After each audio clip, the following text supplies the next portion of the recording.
Apóstoles, mártires o mitómanos. Schopenhauer cuestiona: ¿alguna vez te has preguntado si aquellos primeros seguidores de Cristo realmente creían en lo que predicaban o si fueron víctimas de un elaborado autoengaño? Es posible que aquellos que proclamaron haber visto al resucitado fueran sinceros, pero estuvieran profundamente equivocados. Bienvenidos a un análisis filosófico donde la crítica incisiva de Arthur Schopenhauer se encuentra con los fundamentos mismos del cristianismo. Un viaje intelectual donde cuestionaremos no solo lo que creemos saber sobre los apóstoles, sino también cómo se construyen las narrativas religiosas que han dado forma a nuestra civilización. ¿Qué sucede cuando aplicamos el pesimismo filosófico de Schopenhauer a los testimonios que fundamentan la fe cristiana? ¿Podemos separar la sinceridad de la verdad? ¿Y si la dicotomía entre mártires y mitómanos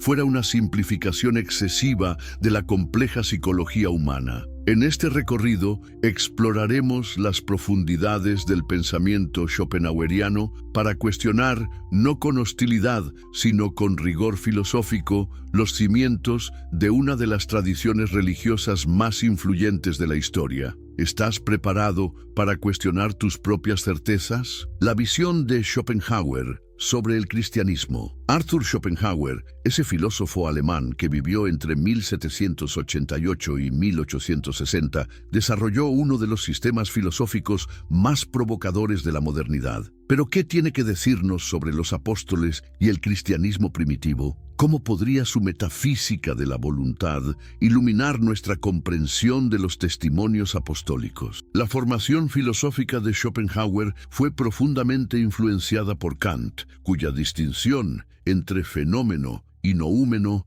proporcionó las bases para su propio pensamiento. Sin embargo, Schopenhauer dio un giro radical al identificar el noúmeno kantiano con lo que él llamó voluntad, esa fuerza ciega e irracional que impulsa toda existencia. ¿No resulta fascinante que mientras estudiaba a Kant, también se sumergía en los Upanishads y otras tradiciones orientales? Esta confluencia de influencias occidentales y orientales dotó a su filosofía de una perspectiva única para examinar fenómenos religiosos. ¿Y qué hay del pesimismo filosófico de Schopenhauer? A diferencia de los optimistas de su tiempo, Schopenhauer veía el sufrimiento como inherente a la existencia. La vida oscila como un péndulo hacia atrás y hacia adelante entre el dolor y el aburrimiento, escribió. Esta visión fundamentalmente pesimista de la existencia humana no nos ofrece una lente potente para examinar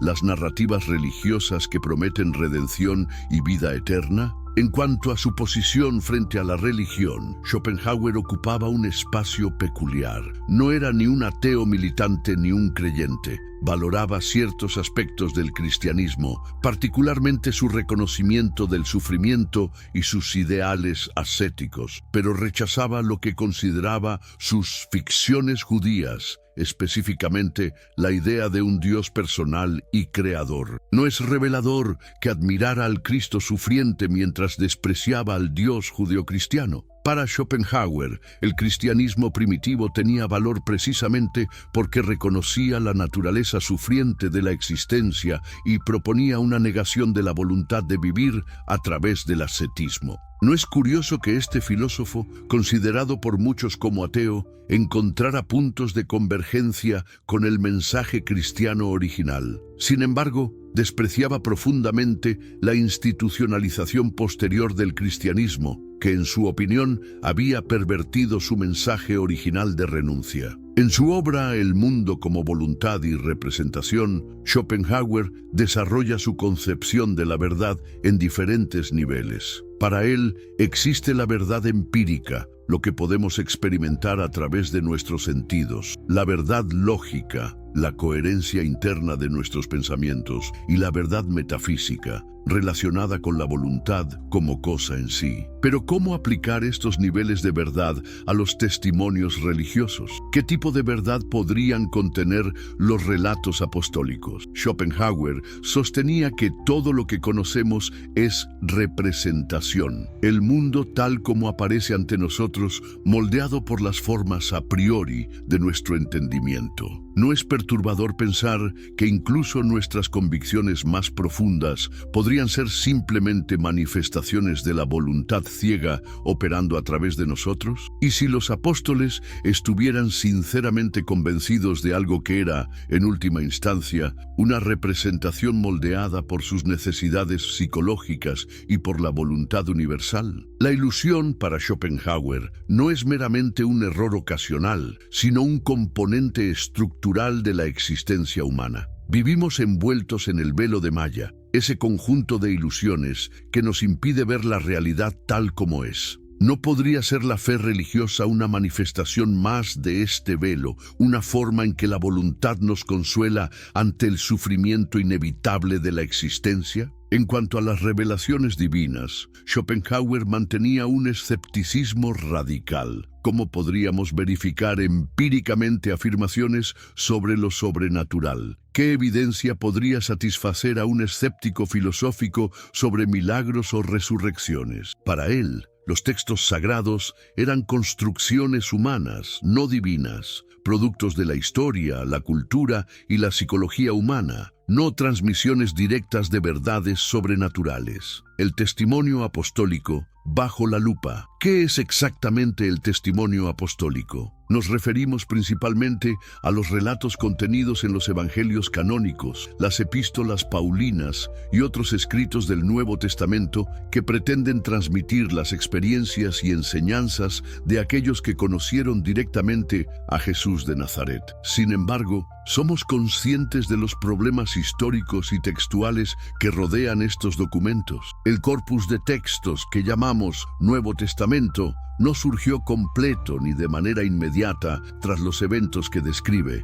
Los primeros escritos, las auténticas cartas paulinas, fueron compuestas aproximadamente entre los años 50 y 60 d.C., mientras que los evangelios aparecieron más tarde. Marcos, alrededor del año 70, Mateo y Lucas, entre el 80 y el 90, y Juan, cerca del 100 d.C. ¿No resulta significativo que exista un vacío de al menos 2 décadas entre los eventos narrados y los primeros registros escritos? La crítica textual moderna ha identificado numerosos problemas con estos textos. Por ejemplo, sabemos que los evangelios no fueron escritos por testigos oculares, sino compilados a partir de tradiciones orales y fuentes escritas anteriores, como la hipotética fuente Q. ¿No debería esto hacernos cuestionar la precisión de estos relatos? Además, existen numerosas variantes textuales y evidencia de interpolaciones posteriores, como el final largo de Marcos o el pasaje de la mujer adúltera en Juan. ¿Cómo podemos estar seguros de lo que realmente dijeron los apóstoles cuando nuestros textos han sufrido tantas alteraciones? Si examinamos la transmisión de estos textos, nos encontramos con problemas adicionales. Durante décadas, los relatos sobre Jesús circularon oralmente en diversas comunidades cristianas primitivas. ¿No es razonable suponer que estos relatos fueron evolucionando, adaptándose a las necesidades teológicas y contextuales de cada comunidad? Los estudios sobre la transmisión oral demuestran que las historias tienden a simplificarse, dramatizarse y adaptarse con cada retransmisión. ¿Cómo podríamos separar el núcleo histórico de los embellecimientos narrativos? Respecto a la psicología del testimonio, la investigación moderna nos ofrece perspectivas fascinantes. Sabemos ahora que la memoria humana no funciona como una grabadora que registra fielmente los eventos, sino como un proceso reconstructivo influenciado por expectativas, sugestiones y necesidades psicológicas. ¿Podrían los recuerdos de los apóstolos haber sido moldeados por sus expectativas mesiánicas o por experiencias traumáticas como la crucifixión? Los fenómenos de contaminación de memoria y creación de falsos recuerdos están bien documentados en la psicología contemporánea. Estudios demuestran que personas pueden desarrollar recuerdos vívidos y detallados de eventos que nunca ocurrieron, especialmente en contextos de alta carga emocional o presión social. No es posible que los seguidores de Jesús, profundamente afectados por su muerte y unidos por una intensa expectativa apocalíptica, hayan experimentado fenómenos psicológicos similares. El argumento tradicional sobre el martirio apostólico sostiene que nadie moriría por una mentira, pero este argumento contiene una falacia. Confunde sinceridad con precisión. Una persona puede estar dispuesta a morir por algo de lo que está sinceramente convencida, incluso si esa convicción es errónea. ¿No tenemos múltiples ejemplos históricos de personas que murieron por causas que hoy consideramos equivocadas o incluso delirantes? Además, ¿qué sabemos realmente sobre los martirios apostólicos? La evidencia histórica es sorprendentemente escasa. Tenemos tradiciones eclesiásticas sobre cómo murieron los apóstoles, pero estas narrativas fueron compiladas siglos después de los supuestos eventos y contienen elementos legendarios evidentes. De los 12, solo tenemos información histórica razonablemente confiable sobre la muerte de Santiago, mencionada por Josefo, y posiblemente Pedro y Pablo, mencionados en fuentes del siglo II. ¿No deberíamos ser cautos al basar argumentos en martirios cuya historicidad es cuestionable? La mitomania o pseudología fantástica es un fenómeno psicológico en el que una persona elabora historias falsas y llega a creerlas. Cuando este fenómeno ocurre a nivel colectivo, puede dar lugar a narrativas compartidas que ningún miembro individual del grupo reconocería como falsas. ¿Podrían las primeras comunidades cristianas haber desarrollado una forma de mitomania colectiva, elaborando y refinando gradualmente sus narrativas hasta considerarlas literalmente verdaderas? La historia está llena de ejemplos de mitomanías colectivas, desde movimientos milenaristas que predijeron fechas específicas para el fin del mundo, hasta comunidades enteras que creían en apariciones milagrosas que luego resultaron ser fraudes o malentendidos. La diferencia crucial es que normalmente podemos verificar o refutar estas afirmaciones con evidencia empírica. Pero, ¿cómo verificar afirmaciones sobre eventos sobrenaturales ocurridos hace 2 milenios? La voluntad y la ilusión religiosa. El concepto central en la filosofía de Schopenhauer es la voluntad, esa fuerza ciega, irracional e insaciable que constituye la esencia del mundo. A diferencia del mundo como representación, el mundo tal como lo experimentamos a través de nuestros sentidos y categorías mentales, la voluntad es la cosa en sí, la realidad última que subyace a todas las apariencias. Pero ¿qué relación tiene este concepto metafísico con la religión? Para Schopenhauer, la voluntad es la fuente de todo sufrimiento. Al ser esencialmente un impulso ciego e insaciable, nunca puede ser plenamente satisfecha. Cada deseo cumplido da lugar a nuevos deseos, manteniendo a los seres humanos en un ciclo interminable de carencia y sufrimiento. No es significativo que tantas religiones, incluido el cristianismo, reconozcan el sufrimiento como una condición fundamental de la existencia humana. Según Schopenhauer, la voluntad moldea nuestras percepciones y creencias para servir a sus propios fines. ¿No podría ser la religión una de las formas en que la voluntad nos consuela, ofreciéndonos narrativas que prometen redención y sentido frente al sufrimiento inherente a la existencia? Desde esta perspectiva, las creencias religiosas no serían tanto sobre verdades metafísicas como sobre necesidades psicológicas. El autoengaño juega un papel crucial en la filosofía schopenhaueriana. Los seres humanos, impulsados por la voluntad, frecuentemente se engañan a sí mismos sobre sus motivaciones y la naturaleza de la realidad. No es revelador que Schopenhauer escribiera: «El hombre puede hacer lo que quiere, pero no puede querer lo que quiere. Estamos condicionados por fuerzas que operan más allá de nuestra conciencia». ¿Por qué nos mentimos a nosotros mismos? Porque la verdad a menudo es dolorosa e insoportable. Enfrentar la realidad del sufrimiento, la finitud y la falta de propósito cósmico requiere una fortaleza que pocos poseen. ¿No podrían las narrativas religiosas funcionar como mecanismos de defensa psicológica contra estas verdades insoportables? La fe religiosa, vista desde esta perspectiva, podría entenderse como una respuesta psicológica al sufrimiento. Al ofrecer explicaciones para el dolor, promesas de justicia última y esperanza de vida eterna, las religiones proporcionan consuelo frente a las duras realidades de la existencia. No es significativo que las religiones florezcan especialmente en tiempos y lugares marcados por el sufrimiento intenso. Schopenhauer distinguía entre ilusiones útiles y verdades dolorosas. Reconocía que algunas ilusiones podrían tener valor práctico o psicológico, incluso si no correspondían a la realidad última. ¿Podría el testimonio apostólico ser una ilusión útil en este sentido? Una narrativa que, independientemente de su precisión histórica, ofrece consuelo y orientación moral a quienes la adoptan. Los seres humanos tenemos una profunda necesidad psicológica de sentido. Como señaló Viktor Frankl,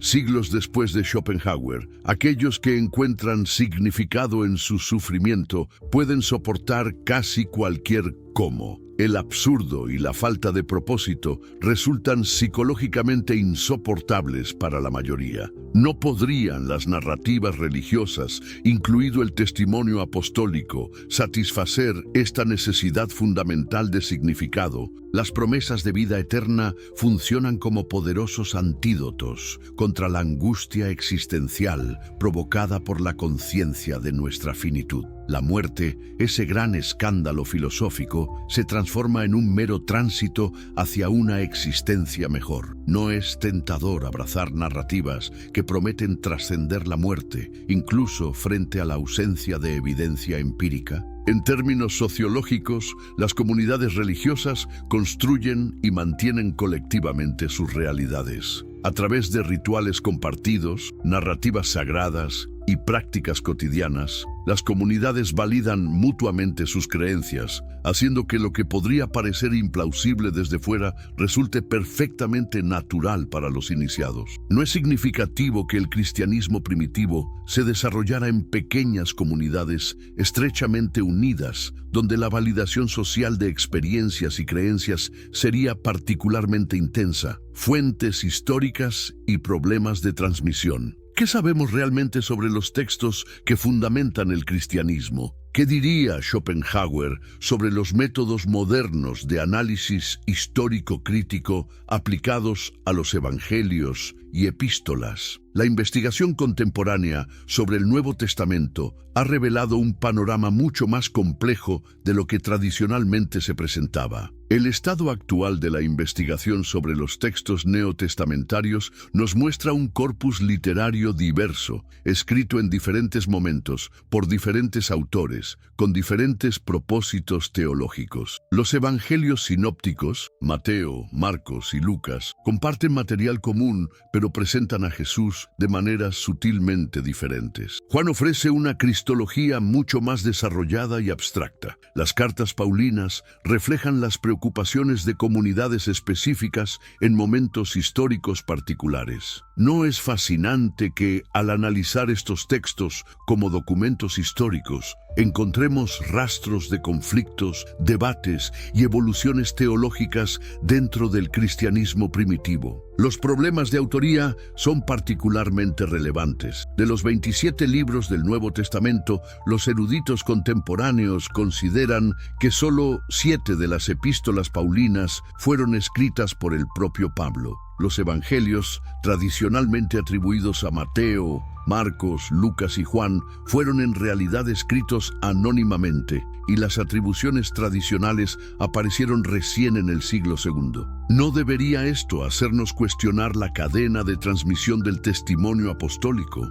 Las contradicciones internas en los relatos evangélicos son numerosas, desde detalles aparentemente triviales. ¿Había 1 o 2 endemoniados gadarenos? ¿Entró Jesús a Jericó antes o después de curar al ciego Bartimeo? Hasta cuestiones teológicamente significativas. ¿Cuáles fueron las últimas palabras de Jesús en la cruz? ¿No sería razonable que Schopenhauer señalara estas discrepancias como evidencia del carácter construido y evolutivo de estas narrativas? El período entre los eventos narrados y los primeros registros escritos es crucial para entender la formación de los evangelios. Durante al menos 2 décadas, y mucho más en el caso de los evangelios, las historias sobre Jesús circularon oralmente. ¿Qué transformaciones sufrieron estos relatos durante ese periodo? La investigación sobre la transmisión oral de narraciones demuestra que las historias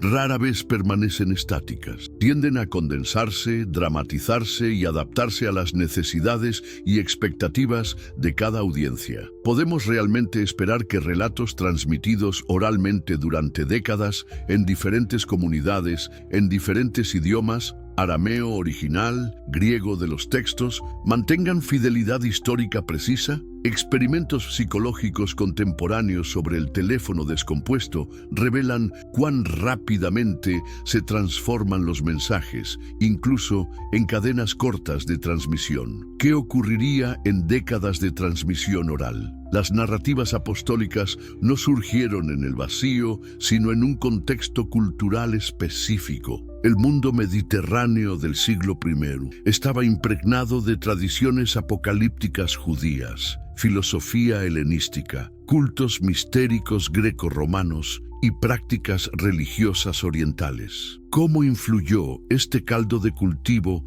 en la formación de las narrativas cristianas primitivas? Las expectativas mesiánicas del judaísmo del Segundo Templo proporcionaron el marco interpretativo a través del cual los primeros seguidores de Jesús entendieron su vida y muerte. ¿No es significativo que muchos de los detalles de los relatos evangélicos parezcan cumplir profecías del Antiguo Testamento? Fueron estos detalles recordados precisamente porque encajaban con las expectativas mesiánicas o fueron adaptados para satisfacerlas. Elementos mitológicos presentes en otras tradiciones religiosas contemporáneas encuentran paralelos en los relatos evangélicos. Nacimientos virginales, muertes y resurrecciones de figuras divinas, milagros de alimentación y curación. Todos estos motivos existían en otras tradiciones religiosas mediterráneas. ¿Cómo podríamos distinguir entre convergencia cultural, influencia directa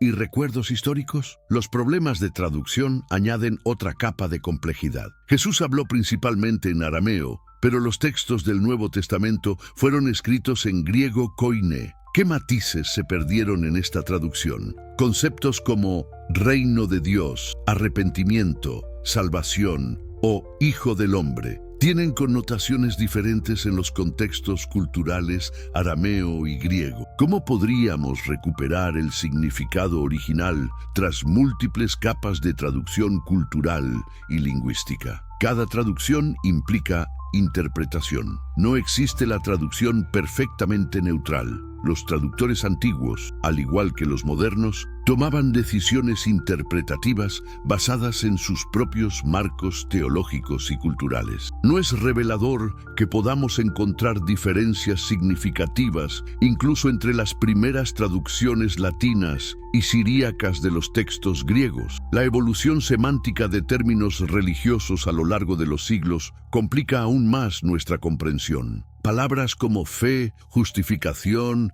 redención o gracia adquirieron capas de significado teológico a medida que el cristianismo evolucionaba y se institucionalizaba. ¿Podemos realmente acceder al significado que estas palabras tenían para los primeros cristianos tras 2 milenios de elaboración teológica? ¿Qué diría Schopenhauer sobre estos problemas filológicos e históricos? Probablemente señalaría que confirman su escepticismo sobre la posibilidad de acceder a verdades reveladas a través de textos antiguos. La cadena de transmisión, con sus múltiples eslabones problemáticos, difícilmente podría garantizar la preservación exacta de testimonios originales. Experiencias místicas y sus interpretaciones. Las experiencias religiosas intensas constituyen un fenómeno transcultural y transhistórico. Desde las visiones proféticas en la antigüedad hasta las experiencias místicas contemporáneas,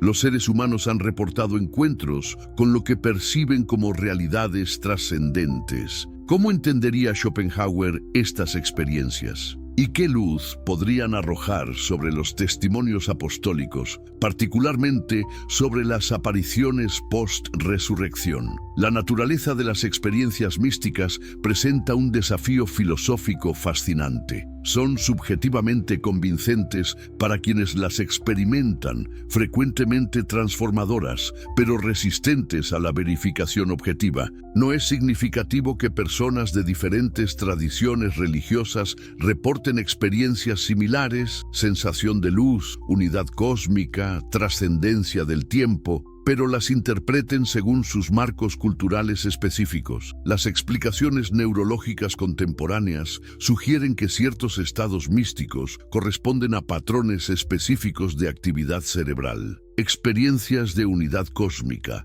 sensación de presencia divina o visiones pueden relacionarse con actividad en lóbulos temporales, cambios en las conexiones de la corteza parietal o alteraciones en neurotransmisores. Invalidarían estas explicaciones la significación espiritual de tales experiencias o simplemente describirían su correlato físico. Schopenhauer, interesado en el budismo y otras tradiciones contemplativas, no descartaba completamente la posibilidad de un conocimiento intuitivo que trascendiera la razón discursiva. Para él, la contemplación estética y la experiencia ascética podían proporcionar glimpses momentáneos más allá del velo de Maya. Podría haber visto en algunas experiencias místicas genuinas un acceso a la voluntad como cosa en sí. Simultáneamente, Schopenhauer era escéptico respecto a las interpretaciones sobrenaturalistas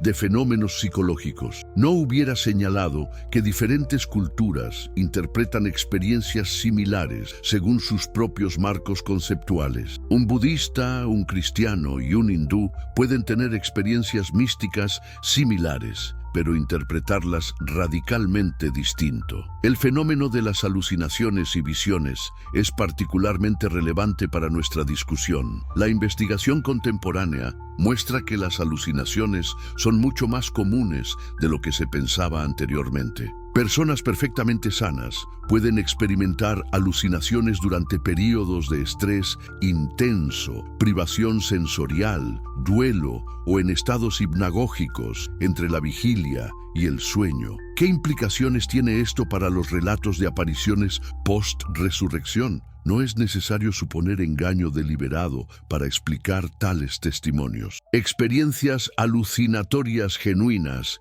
especialmente en contextos de trauma colectivo, intenso significado emocional y expectativa apocalíptica, podrían explicar los relatos de apariciones. El fenómeno específico de las apariciones durante el duelo está bien documentado en la literatura psicológica. Entre el 40% y 60% de las personas que pierden a seres queridos reportan experiencias de sentir la presencia del fallecido e incluso apariciones visuales o auditivas. No es significativo que las primeras apariciones del resucitado ocurrieran precisamente en un contexto de duelo intenso tras una muerte traumática. Los estados alterados de conciencia producidos por ayuno prolongado, privación de sueño, meditación intensa o experiencias cercanas a la muerte pueden generar visiones vívidas experimentadas como completamente reales. No es relevante que varias de las apariciones post-resurrección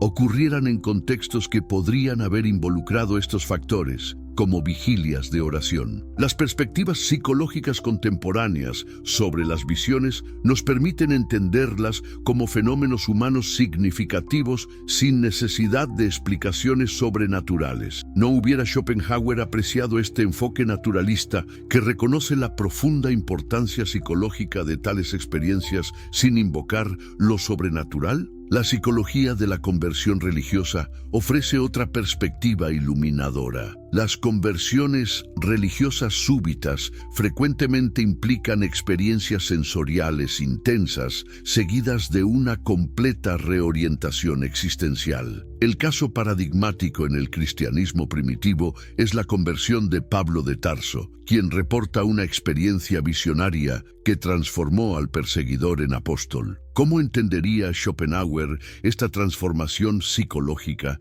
Probablemente como una reorientación de la voluntad individual que paradójicamente podría representar un paso hacia la negación de la voluntad universal. La conversión de Pablo, con su posterior ascetismo y disposición al sufrimiento, representa precisamente el tipo de negación de la voluntad individual que Schopenhauer valoraba. El impacto de las experiencias transformadoras en la memoria es particularmente interesante. Tras conversiones religiosas intensas, las personas tienden a reinterpretar todo su pasado a la luz de su nueva comprensión. No es significativo que las narraciones apostólicas resalten elementos que adquirieron significado retrospectivamente tras la experiencia de la resurrección. Las investigaciones contemporáneas sobre memoria autobiográfica demuestran que constantemente reescribimos nuestros recuerdos para mantener coherencia con nuestra identidad actual. ¿No habrían los apóstoles, tras sus experiencias transformadoras, reconstruido sus recuerdos de Jesús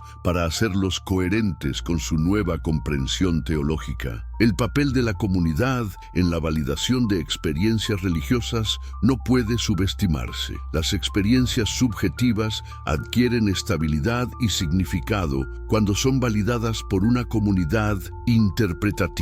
El cristianismo primitivo, como otras comunidades religiosas intensas, proporcionaba un contexto donde experiencias visionarias podían ser compartidas, interpretadas y validadas colectivamente. No es revelador que Pablo, en su primera carta a los Corintios, presente un catálogo de apariciones que sugiere una tradición comunitaria de compartir y validar estas experiencias. Se apareció a Cefas, luego a los 12. Después se apareció a más de 500 hermanos a la vez. Después se apareció a Santiago, luego a todos los apóstoles. Y en último de todos, como a un abortivo, se me apareció a mí también. La presión social y la conformidad en comunidades religiosas intensas puede llevar a la adopción de experiencias compartidas, incluso cuando algunos miembros no las experimentaron directamente. Los estudios psicológicos sobre conformidad social,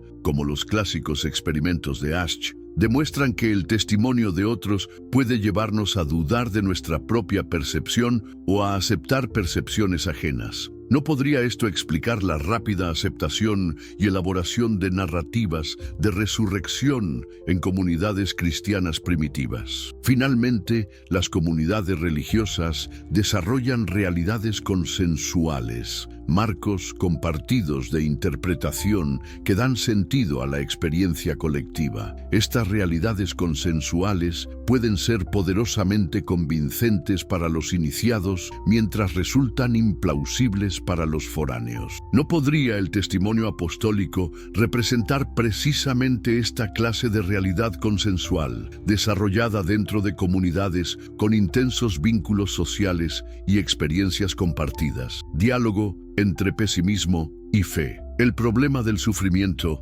ocupa un lugar central tanto en la filosofía de Schopenhauer como en la teología cristiana. La vida es sufrimiento, afirmaría Schopenhauer, encontrando eco en la centralidad del sufrimiento en la narrativa cristiana. Un Dios crucificado, la redención a través del sufrimiento, la valoración del martirio. ¿No es fascinante que posiciones metafísicas tan diferentes converjan en el reconocimiento del sufrimiento como punto de partida? Para Schopenhauer, el sufrimiento es inevitable por la naturaleza misma de la voluntad, un impulso ciego e insaciable que nunca puede ser plenamente satisfecho. Todo placer es meramente la eliminación temporal de un dolor, de una carencia. ¿No es esta una descripción sorprendentemente precisa de la condición humana? ¿Y no podría verse la promesa cristiana de redención como una respuesta a esta misma condición? La teología cristiana tradicionalmente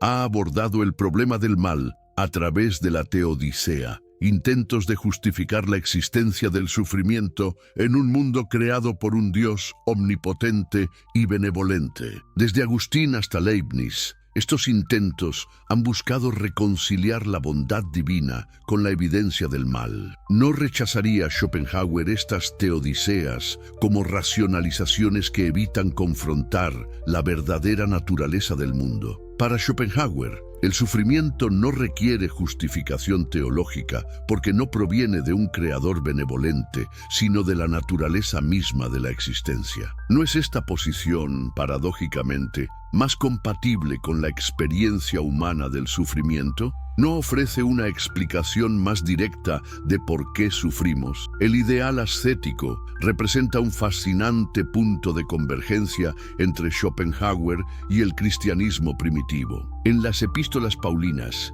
en los evangelios y en la literatura patrística temprana, encontramos una valoración del ascetismo, de la renuncia a los placeres mundanos, que resuena profundamente con el ideal schopenhaueriano de negación de la voluntad. ¿No es significativo que tanto el filósofo pesimista como los primeros cristianos valoraran la renuncia? Sin embargo, existen diferencias fundamentales en las motivaciones del ascetismo. Para Schopenhauer, la renuncia ascética representa una negación de la voluntad, un rechazo del principio mismo de la existencia. Para el cristianismo, el ascetismo es una disciplina espiritual orientada hacia Dios, una forma de participar en la imitación de Cristo. ¿Pueden estas diferencias metafísicas reconciliarse o representan visiones del mundo fundamentalmente incompatibles? La valoración del sufrimiento en ambas visiones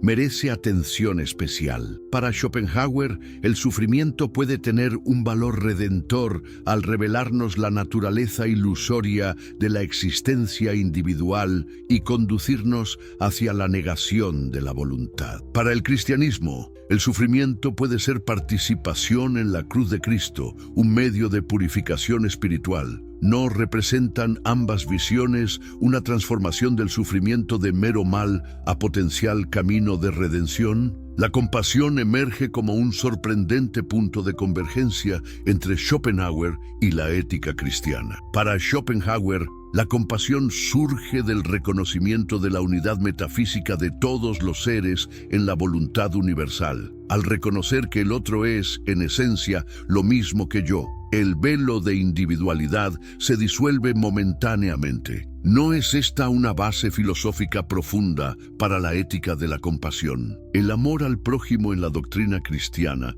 aunque fundamentado diferentemente en el amor de Dios y la igualdad de todos como hijos de Dios, conduce a conclusiones éticas similares. Tanto Schopenhauer como el cristianismo valoran la compasión por encima de la justicia abstracta, el cuidado del sufriente por encima del juicio moral. ¿No es este un terreno común significativo a pesar de las diferencias metafísicas? Las diferencias en la fundamentación metafísica de la compasión son, sin embargo, significativas. Para Schopenhauer, la compasión se basa en la unidad metafísica de todos los seres en la voluntad universal. Para el cristianismo, se basa en el amor de Dios y la igualdad de todos como hijos de Dios. ¿Son estas fundamentaciones realmente tan diferentes o son formas diferentes de expresar una intuición ética fundamental? Schopenhauer valoraba el mandamiento cristiano de amar al prójimo como a uno mismo, viéndolo como una expresión de la intuición metafísica de la unidad de todos los seres. Escribió: «Mi verdadero ser interior existe en cada ser vivo tan inmediatamente como se manifiesta en mi autoconsciencia para mí mismo». ¿No es fascinante que este filósofo, frecuentemente considerado un ateo, encontrara en el cristianismo expresiones de profundas verdades metafísicas, como trascender las diferencias filosóficas. Quizás reconociendo que tanto la filosofía pesimista de Schopenhauer como la fe cristiana responden a realidades humanas fundamentales: el sufrimiento, la finitud, la búsqueda de sentido y la experiencia de la compasión. Sus diferencias conceptuales pueden ser menos importantes que su coincidencia en estas experiencias humanas básicas. Las concepciones de inmortalidad en el cristianismo son diversas y han evolucionado, desde la temprana expectativa apocalíptica de una resurrección corporal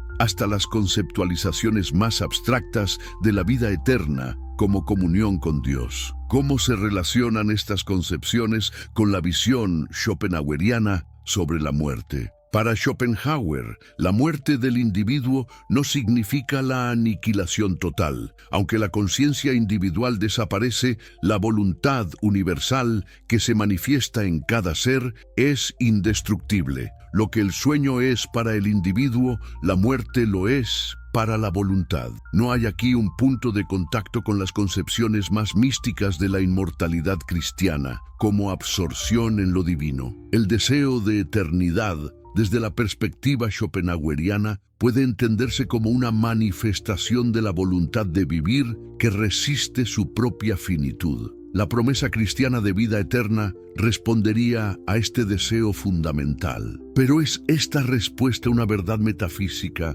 o un consuelo psicológico frente al escándalo de la finitud? La promesa de vida eterna en el cristianismo puede verse como una respuesta al pesimismo existencial. Frente a la aparente finitud y frecuente absurdo de la existencia, ofrece un horizonte de sentido último donde sufrimiento y muerte no tienen la última palabra. No es precisamente esta capacidad de responder al pesimismo lo que ha hecho al cristianismo tan resiliente a lo largo de los siglos. Más allá de la dicotomía mártires y mitómanos, ¿y si la pregunta misma estuviera mal planteada? ¿Y si la oposición entre mártires y mitómanos representara una falsa dicotomía que no hace justicia a la complejidad de la psicología humana? Este marco binario asume que los apóstoles o bien fueron testigos veraces, dispuestos a morir por la verdad que presenciaron, o bien fueron fabricantes conscientes de falsedades. ¿No es esta una simplificación excesiva de las posibilidades? La psicología humana es infinitamente más compleja y llena de matices que lo que sugiere esta dicotomía. Los seres humanos pueden ser sinceros y estar equivocados simultáneamente. Pueden experimentar algo genuinamente, pero interpretarlo incorrectamente. Pueden construir narrativas que mezclan recuerdos auténticos con elementos reconstruidos sin ser conscientes del proceso. ¿No sería más fructífero explorar estos espacios intermedios? Schopenhauer, con su comprensión del velo de Maya y de cómo la voluntad moldea nuestras percepciones, ofrecería una perspectiva más matizada que esta simple oposición. Para él, todos vivimos en cierto grado de ilusión, construyendo representaciones del mundo que sirven a los fines de la voluntad. ¿No aplicaría esta comprensión también a los apóstoles? Una propuesta schopenhaueriana para superar esta dicotomía podría reconocer que los apóstoles fueron seres humanos complejos, movidos por la voluntad,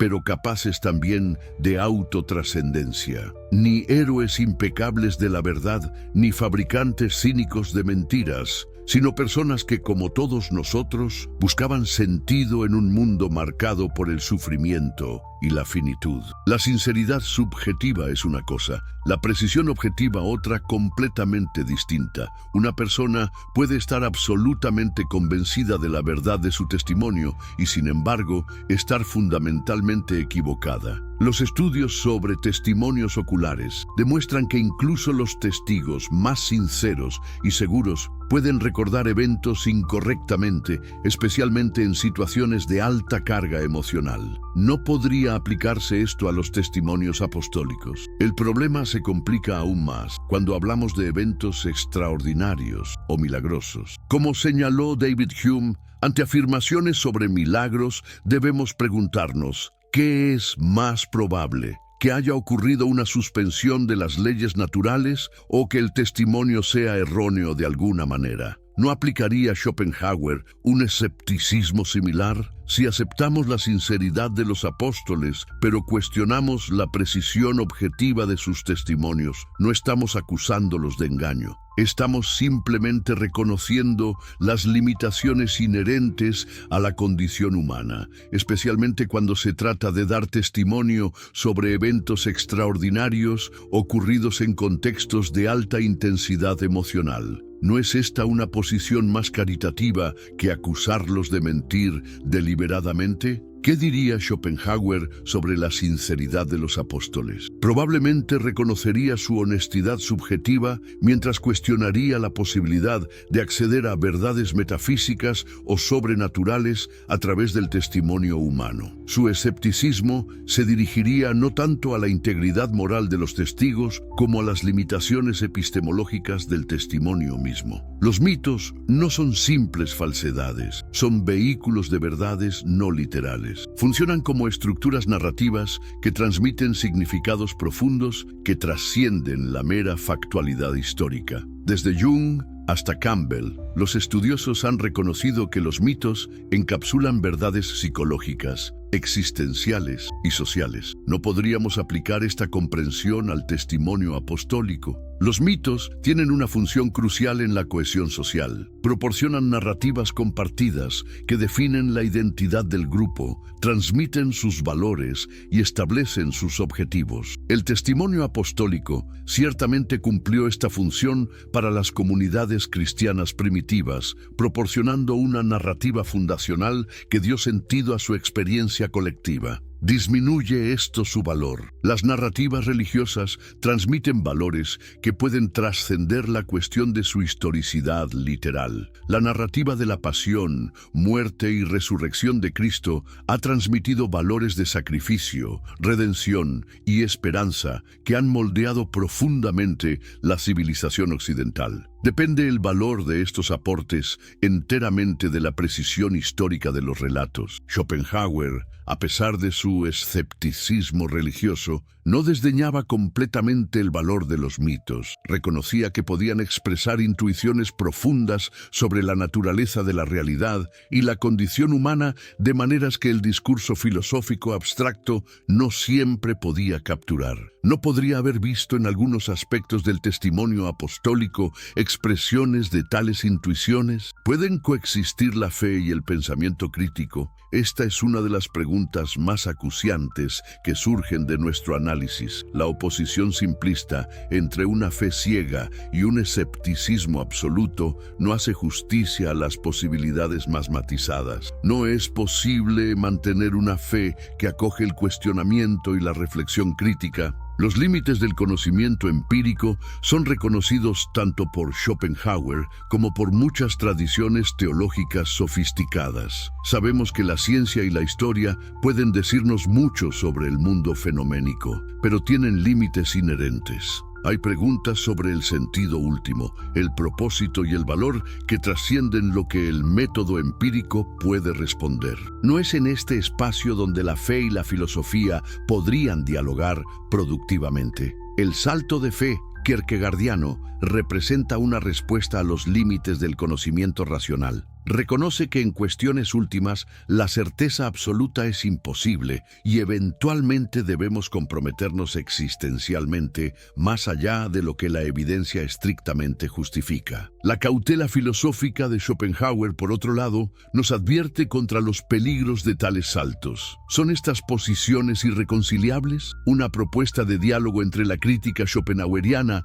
y la fe podría comenzar por reconocer los límites de ambas perspectivas. La crítica filosófica puede purificar la fe de elementos supersticiosos o dogmáticos, mientras que la fe puede recordar a la filosofía que el intelecto humano no agota toda la realidad. ¿No sería este diálogo mutuamente enriquecedor? Schopenhauer para el siglo XXI. ¿Por qué Schopenhauer sigue siendo relevante para nuestros debates contemporáneos sobre religión, verdad y significado? En una era marcada por fundamentalismos religiosos resurgentes, por un lado, y materialismos reduccionistas, por otro, su perspectiva única ofrece una tercera vía que podría enriquecer nuestras conversaciones. La crítica schopenhaueriana a las pretensiones absolutistas de ciertas formas de religión resuena profundamente en nuestra época. El escepticismo hacia afirmaciones de autoridad religiosa definitiva, hacia interpretaciones literalistas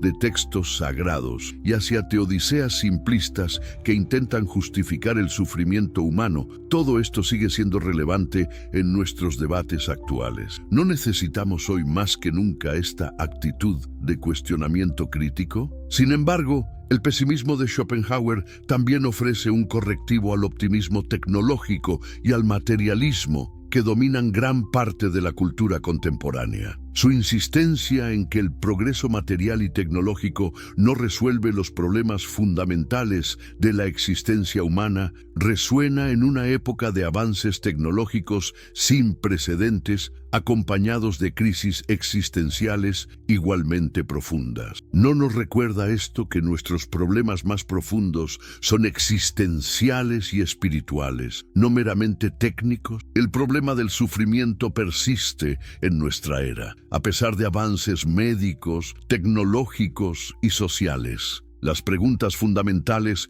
sobre el sentido del dolor, la finitud y la muerte siguen tan acuciantes como siempre. La articulación schopenhaueriana del sufrimiento como inherente a la existencia misma, más que como un problema técnico a resolver, ofrece una perspectiva que tanto la religión como la filosofía contemporáneas harían bien en considerar. No es el sufrimiento más que el progreso lo que define fundamentalmente la condición humana. El resurgimiento de fundamentalismos religiosos representa un desafío particular para nuestro tiempo. Frente a interpretaciones literales e inflexibles de textos sagrados que frecuentemente promueven intolerancia y violencia, el enfoque crítico de Schopenhauer ofrece un antídoto filosófico. Su insistencia en el carácter histórico y humano de los textos religiosos, junto con su valoración de los aspectos éticos y existenciales de la religión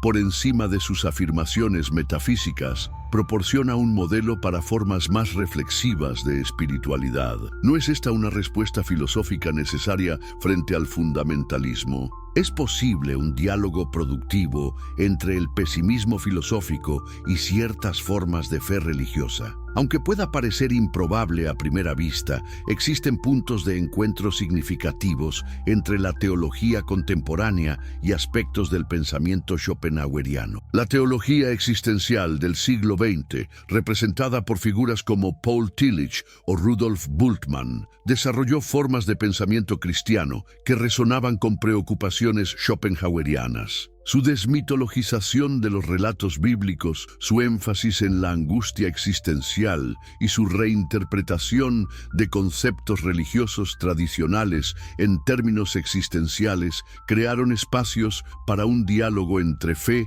y filosofía crítica. ¿No podrían estas corrientes teológicas servir como puentes para un diálogo contemporáneo? La cuestión del sufrimiento ofrece quizás el punto de contacto más fructífero. Tanto Schopenhauer como las tradiciones religiosas más profundas reconocen la centralidad del sufrimiento en la experiencia humana y la insuficiencia de respuestas puramente intelectuales al mismo. La convergencia en este reconocimiento podría servir como base para un diálogo más amplio sobre la condición humana y las posibles respuestas al sufrimiento universal. No es significativo que el sufrimiento sea central tanto para Schopenhauer como para tradiciones como el cristianismo y el budismo. Varios teólogos contemporáneos han incorporado aspectos del pensamiento schopenhaueriano en sus reflexiones. La teología del proceso, por ejemplo, ha desarrollado una comprensión de Dios que rechaza el omnipotencia tradicional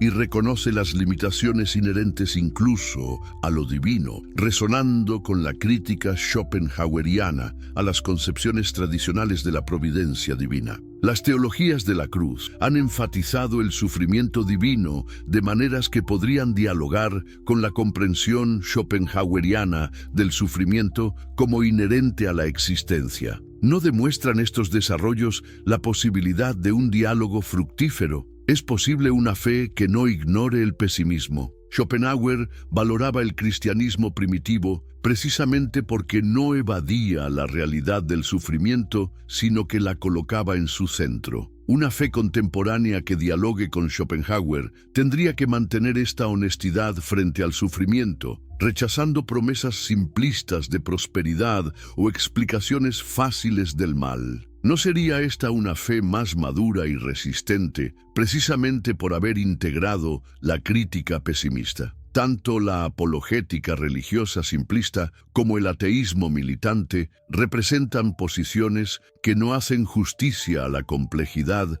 de las cuestiones que nos ocupan. La primera frecuentemente intenta defender lo indefendible, aferrándose a interpretaciones literales insostenibles o argumentos lógicamente defectuosos. El segundo a menudo caricaturiza la religión, ignorando sus dimensiones más profundas y reduciendo complejas tradiciones de pensamiento a supersticiones primitivas. No necesitamos superar ambos extremos. Una propuesta de honestidad intelectual invitaría tanto a creyentes como a no creyentes a reconocer los límites de sus posiciones. Los creyentes podrían reconocer las dificultades históricas, científicas y filosóficas de ciertas afirmaciones religiosas tradicionales sin abandonar necesariamente las intuiciones existenciales y éticas fundamentales de sus tradiciones. Los no creyentes podrían reconocer que sus marcos materialistas también representan compromisos metafísicos que trascienden la evidencia estrictamente empírica. ¿No facilitaría esto un diálogo más productivo? El agnosticismo metodológico, más que una posición de indiferencia, representa una actitud de humildad epistemológica frente a cuestiones últimas. Reconoce que en ciertos ámbitos, particularmente en cuestiones metafísicas sobre los fundamentos últimos de la realidad, nuestro conocimiento es inevitablemente limitado. Esta postura puede ser compartida tanto por creyentes reflexivos como por no creyentes honestos, creando un espacio común para el diálogo. ¿No es esta humildad epistemológica una virtud necesaria para nuestro tiempo? El respeto por el misterio no implica abdicar del pensamiento crítico. Al contrario, es precisamente el pensamiento riguroso el que nos lleva a reconocer los límites de nuestro conocimiento y la profundidad de los misterios que enfrentamos. Tanto la tradición filosófica representada por Schopenhauer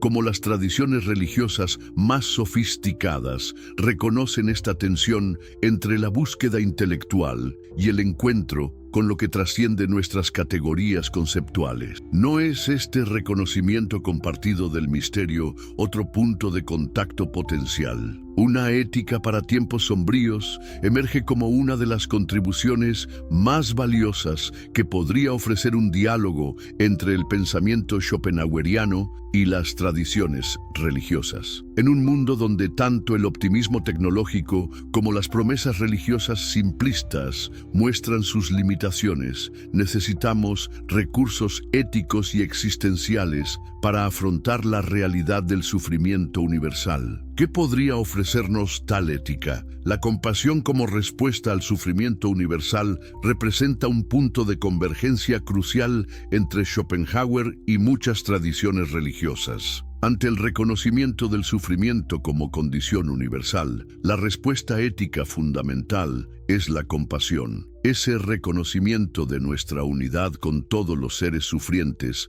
que trasciende las barreras de la individualidad. ¿No es significativo que esta intuición ética fundamental aparezca tanto en Schopenhauer como en las grandes tradiciones religiosas? La ética schopenhaueriana, basada en la intuición metafísica de la unidad de todos los seres en la voluntad universal, ofrece un fundamento no teísta para valores tradicionalmente asociados con tradiciones religiosas. Su énfasis en la compasión, la renuncia al egoísmo y el reconocimiento del valor intrínseco de todos los seres sufrientes complementa de maneras sorprendentes la ética cristiana del amor al prójimo. ¿No sugiere esto la posibilidad de una ética común que trascienda la división entre perspectivas religiosas y no religiosas? La coraje de enfrentar la verdad sin consolos metafísicos representa una virtud que Schopenhauer valoraba profundamente. En un mundo que ofrece numerosas formas de evasión, desde el entretenimiento trivial hasta las promesas religiosas simplistas, la disposición a mirar directamente el sufrimiento y la finitud sin evasiones representa una forma de integridad existencial. ¿No es este coraje compatible con formas de fe que abrazan la duda y el cuestionamiento como partes integrales del camino espiritual? Construir significado en un mundo sin garantías metafísicas representa quizás el desafío existencial fundamental de nuestra época. Schopenhauer comprendió que el significado no podía derivarse de sistemas metafísicos abstractos, sino de experiencias concretas de autotrascendencia a través del arte, la ética y la contemplación. Muchas formas contemporáneas de espiritualidad, religiosas o no, comparten esta intuición. ¿No podríamos encontrar en esta búsqueda compartida de significado un terreno común más allá de las divisiones entre creyentes y no creyentes? Conclusión reflexiva. Al final de nuestro recorrido filosófico, ¿qué hemos descubierto sobre los apóstoles y sus testimonios a través de la lente del pensamiento schopenhaueriano? No una respuesta definitiva, ciertamente, sino una invitación a una reflexión más profunda y matizada. La pregunta, ¿mártires o mitómanos?, revela sus limitaciones. Los apóstoles fueron seres humanos complejos, inmersos en sus contextos históricos y culturales, movidos por la voluntad y sus manifestaciones, deseos, temores, esperanzas, pero también capaces de experiencias transformadoras y actos de autotrascendencia. Reducirlos a simples portadores de verdad histórica o fabricantes de mentiras no hace justicia a la complejidad de la experiencia humana. Los testimonios apostólicos pueden contener diversos niveles de verdad, aunque el análisis histórico crítico cuestione su precisión factual en muchos puntos. Esto no necesariamente anula su valor como expresiones de intuiciones existenciales profundas sobre la condición humana, el sufrimiento y la posibilidad de redención. Como señalaría Schopenhauer, una narrativa puede ser literalmente falsa, pero contener verdades más profundas. El valor de las narrativas apostólicas no depende exclusivamente de su veracidad histórica. A lo largo de 2 milenios han proporcionado marcos de significado que han permitido a incontables personas enfrentar el sufrimiento, la finitud y la muerte con recursos existenciales y éticos de gran profundidad. ¿No merece este impacto existencial ser reconocido independientemente de cuestiones históricas? Schopenhauer nos enseña que la vida es sufrimiento, que la voluntad universal nos mueve y frecuentemente nos engaña, pero también que la compasión, el arte y ciertas formas de ascetismo ofrecen vislumbres de una realidad más allá del velo de malla. El cristianismo, en sus expresiones más profundas, no está tan alejado de estas intuiciones. Ambos reconocen la centralidad del sufrimiento, la insuficiencia del individualismo egoísta y el valor redentor de la compasión. Quizás el verdadero valor de este análisis no sea decidir definitivamente entre fe y escepticismo filosófico, sino reconocer cómo ambas tradiciones pueden iluminar aspectos de nuestra condición humana compartida. La crítica schopenhaueriana puede ayudar a purificar la fe de elementos supersticiosos o dogmáticos, mientras que ciertas intuiciones religiosas pueden complementar el pesimismo filosófico con dimensiones de esperanza y sentido. Tanto la valiente honestidad intelectual de Schopenhauer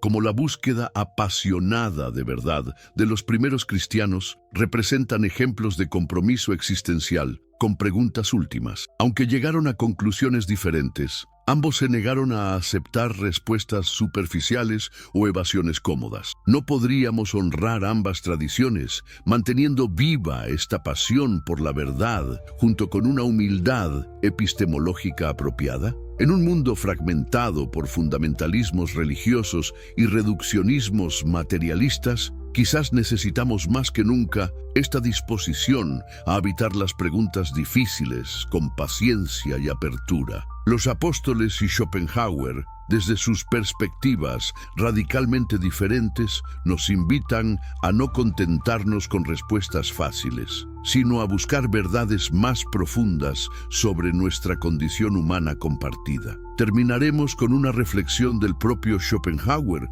que podría servir como puente entre su pesimismo filosófico y las intuiciones fundamentales del testimonio apostólico. La compasión es ese maravilloso fenómeno por el cual la línea de demarcación que separa a un ser de otro completamente distinto desaparece y el no yo se convierte en cierta medida en el yo. ¿No resuena esta intuición profundamente con el mandamiento cristiano de amar al prójimo como a uno mismo? Quizás en esta convergencia ética, más que en disputas metafísicas o históricas, podamos encontrar un terreno común para continuar nuestra búsqueda compartida de verdad y significado.